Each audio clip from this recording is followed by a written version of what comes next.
નમસ્કાર, આપ જોઈ રહ્યા છો લખત ન્યૂઝ અપડેટ ચેનલ। તમામ સમાચાર અને અપડેટ મેળવવા માટે ચેનલને સબસ્ક્રાઇબ કરો અને બેલ આઇકન પર ક્લિક કરો જેથી તમામ સમાચાર અને અપડેટ તમને મળી રહે। લખતર તાલુકાના બજરંગપુરા ગામ પાસેથી પસાર થતી લીંબડી બ્રાન્ચ કેનાલમાંથી નીકળતી LD1 કેનાલમાં પાણી છોડવા માટે થઈ અને માંગ ઉઠવા પામી।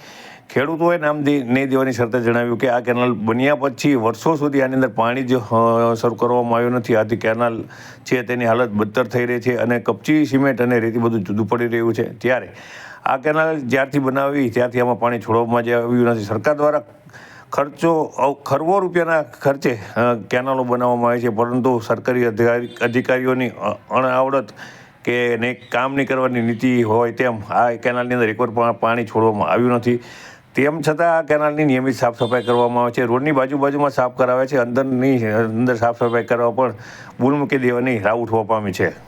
સરકાર દ્વારા ખરવો રૂપિયાના ખર્ચે કેવડિયા કોલોનીથી ધોળીધજા ડેમ સુધી મુખ્ય કેનાલ બનાવવામાં આવી છે।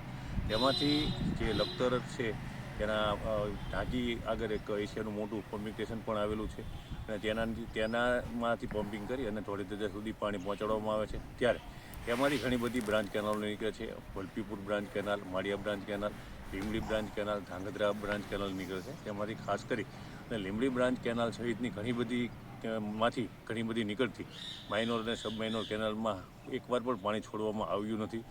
આને વર્ષો થઈ ગયા છે। હાલમાં આપ જોઈ શકો છો, હું મારા સાથીને કહીશ તે દેખાડશે પાછળ કે આ કેનાલ છે તે સાવ બદતર હાલતમાં છે। તેની કપચી દેખાય છે, સિમેન્ટ પણ ઉખડી ગઈ છે, તેનું પ્લાસ્ટર કંઈ છે નહીં। ત્યારે સરકાર દ્વારા આ કેનાલોને અવારનવાર સાફ સફાઈ કરવામાં આવે છે, મતલબ કે નર્મદા વિભાગ દ્વારા આને સાફ સફાઈ કરવામાં આવે છે। તો તેની અંદર સાફ સફાઈ કરવાનો અર્થ શું? જો તમે વર્ષોથી આની અંદર પાણી છોડવાનું ન હોય તો સાફ શું કામ કરાવવી જોઈએ? અને સાફસૂફ કરાવી હોય તો પાણી છોડો। આ કેનાલ બન્યાને 15 વર્ષ કરતાં વધારે સમય થઈ ગયો છે, તેમ છતાં ક્યારે પણ આની અંદર પાણી છોડવામાં જ નથી આવ્યું અને આ કેનાલ એકદમ કણનમ થઈ ગઈ છે। સરકારના ખર્ચ લાખો કરોડો ખરવો રૂપિયા બરબાદ થઈ ગયા છે। કોઈ આના માટે જવાબદાર શું? કોઈ સનિષ્ઠ અધિકારી આ અંગે તપાસ કરી અને LD1 કેનાલ શું કામ ચાલુ નથી કરવામાં આવી એની તપાસ કરશે ખરી? વિજય જોશી, લખતર ન્યૂઝ અપડેટ।